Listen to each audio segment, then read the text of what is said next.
Good afternoon and welcome to Educational Management content-based presentation for 2019.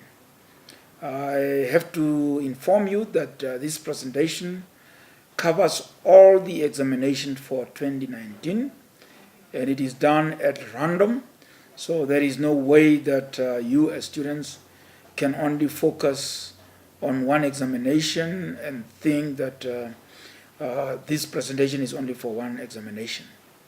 The students that I'm addressing now are the ACP EM12, the DJP EM31, BESP EM32, DS EM22, DSE EM12, and DE EM12. Welcome once again. Let us start with what you can find in your study guide. The basic concept and aspects of management will be covered in the study guides that you will be using. I know that you are a variety of students and you are going to use various study guides.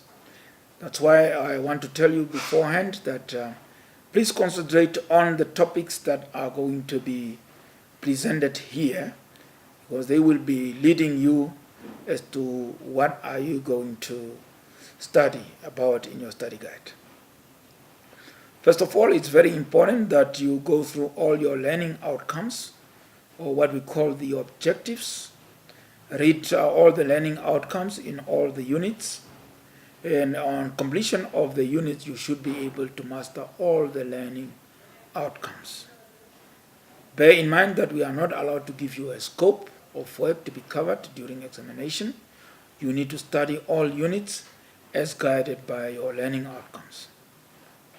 But I will highlight certain topics that you find very hard to answer, as well as the common mistakes that are done by the students. Let us look first of all to a broad topic which is about management, manager, and administration. I have highlighted a few of the subtopics that you can concentrate on.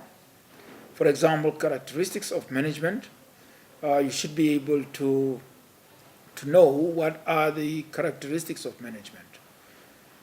Classroom management is a time management. You as teacher, you know that the moment that you come into your classroom, the first thing you have to do is classroom management. And this you can do by using the time allocated. So you are actually managing time. So classroom as time management refers to the amount of time that is allocated to you, the instruction moment of time. You can also talk about the time that learners are fully engaged in the real education or in the real learning. And then characteristics of a profession. For every profession to be classified as a profession, you need to have certain characteristics for any institution to be classified as a profession. Scope and duties of a principal. We know that the principal have a very big role to play in a school setup, and this role can be divided. The role about the welfare of the staff, the role that the principals play in the welfare of the children or learners, as well as his role or her role in managing the curriculum. And then the role of manager in a school setup. Any manager, that could be the HOD, what is the role of a manager in a school setup? And then the basic concept and aspects of management. Here we look at the generic functions of management, which is PORC in short, standing for planning, organizing, leading, and controlling. So for every manager to function, the aspect of planning is of paramount importance. Organizing, because you cannot only plan, you plan, but also you organize resources. That could be human resources or financial resources. in order to address what you have planned.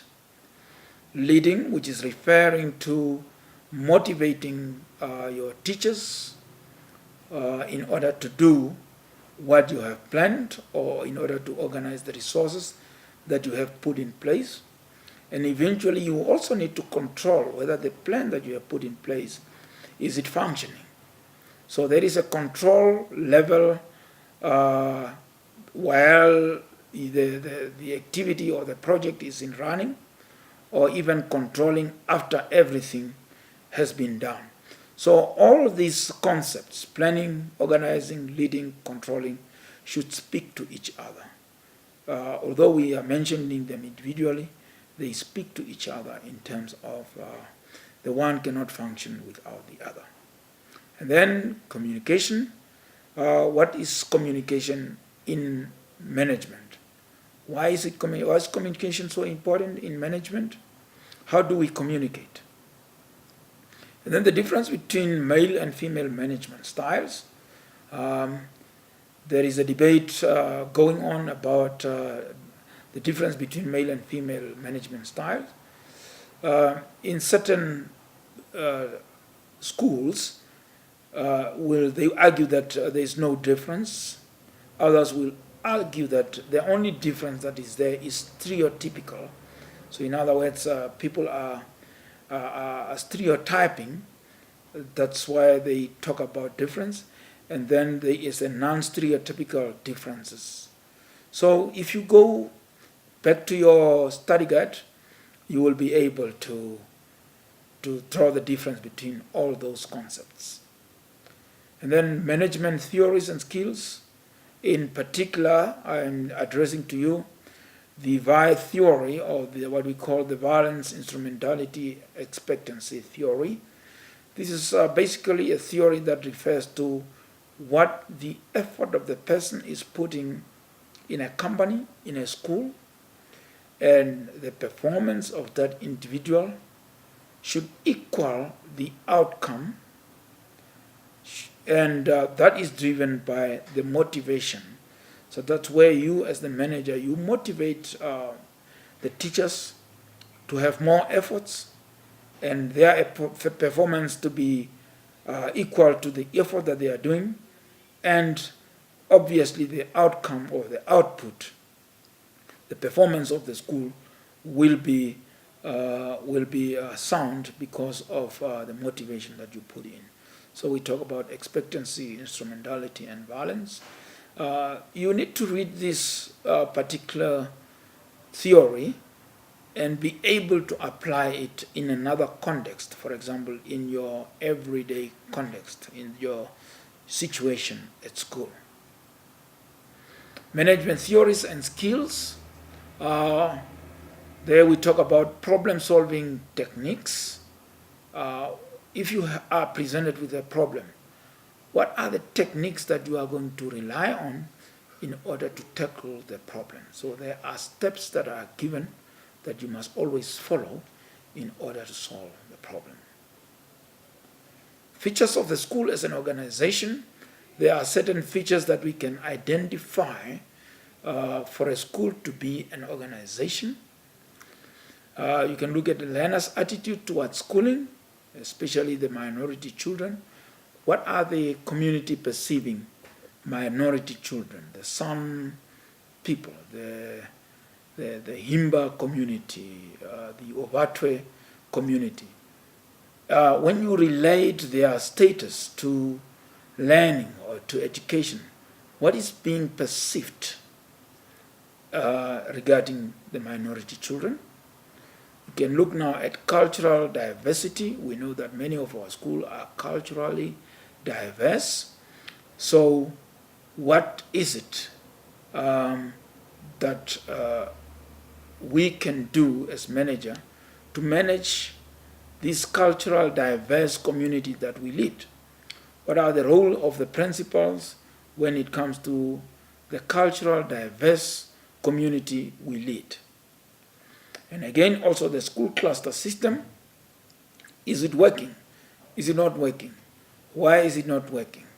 What is the intention? Why is the cluster system there? Please familiarize yourself with this concept of cluster system, and also please try to contextualize it also to your own environment, because all the schools in Namibia are operating within cluster systems. And factors regarding the school culture, what are those factors that are influencing the school culture? We know that we as individuals, we come with our own cultures. The learners come with their own different culture. But all of us are forming one culture which we call our school culture. And that school culture is unique to that particular school. So are you able to define what your school culture is? And what is it that is driving the school culture in order to have a united culture?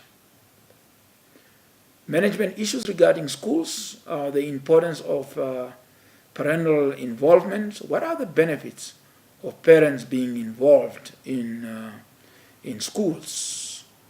Benefit could be the benefits for the learners, benefit for the parents themselves, as well as the benefit for the school staff. Please look into those importance. And then rewards and recognition for learners. We know that towards the end of the year, or in some cases the beginning of the year, there are rewards that we give to learners for performance, whether it's academic, sports related, or whatever. What are the possible rewards that we give? How do we deal with that? And how do we get these prizes that we give to learners? All those aspects are very well covered in your study guide. Please look at them. The job performance theory, what does it mean? Are you able to define what it means and also contextualize it? The negative effects of corporal punishment on children. We know that corporal punishment is prohibited by law. Why did the law prohibit corporal punishment? How does corporal punishment affect the children, whether it is now emotionally, whether it is now physically? How does it affect children? Why did the government come up with the abolishment of corporal punishment? And management issues regarding school, facility maintenance planning. We know that we don't only manage people, but we also manage the facilities. There I have for you a very interesting diagram. In the middle you will see the school facility maintenance planning. That is now the whole plan and how it relates to other concepts. For example, on top there, the health and safety of those people at the school. Why is school facility maintenance important? Looking at it from the perspective of health and safety. We know that if the desks, for example, in the school are not fixed, they become a safety hazard to the children. If the toilet facilities are not maintained, they become a health problem to the learners and teachers and the whole staff in school. You can look at it also from the perspective of implementation and evaluation. How do you implement this maintenance plan? Do you evaluate? Do you go back to see whether the plan that you have put in place is effective? Is it working? Capital planning, here we're talking about the bigger plan of the whole school. Maybe you have the need to erect new laboratory, or you have the need to erect new toilet facilities and so on. And you can look at it from the perspective of training and managing staff.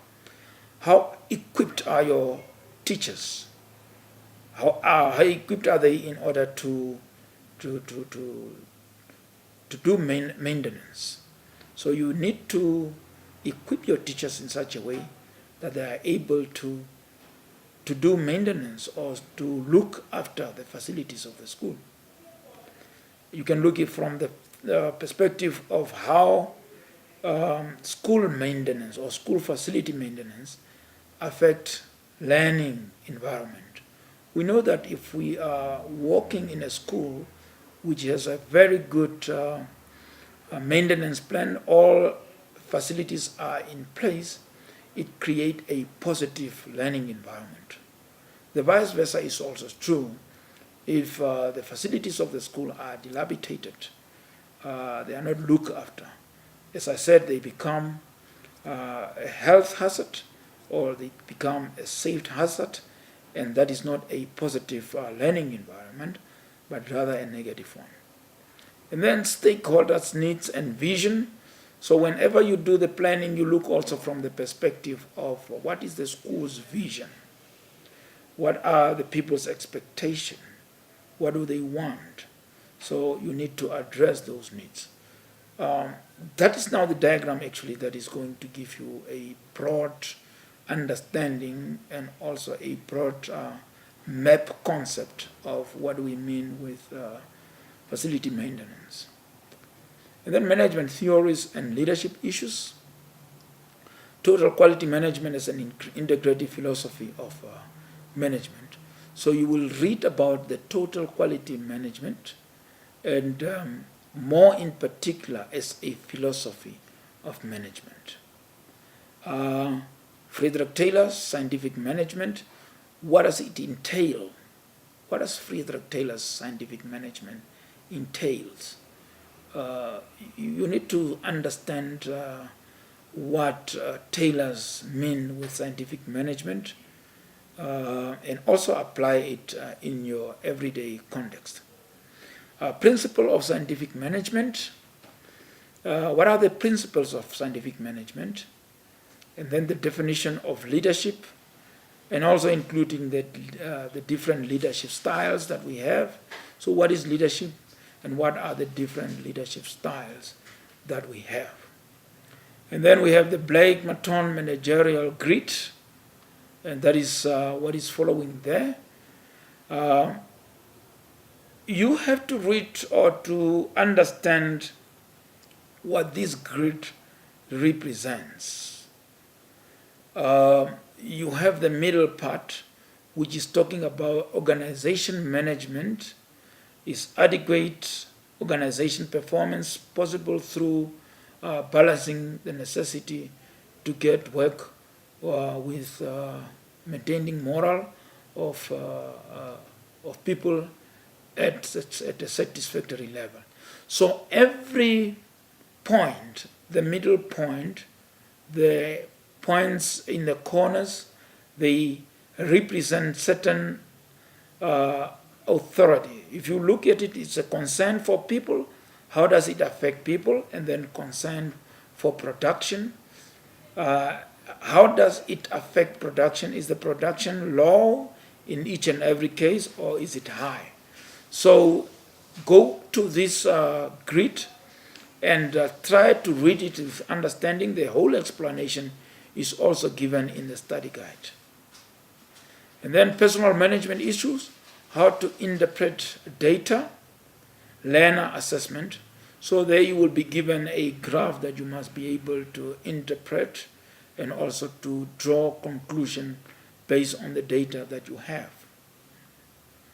The Namibian laws of education, powers and function of the school board, corporal punishment, there we go again.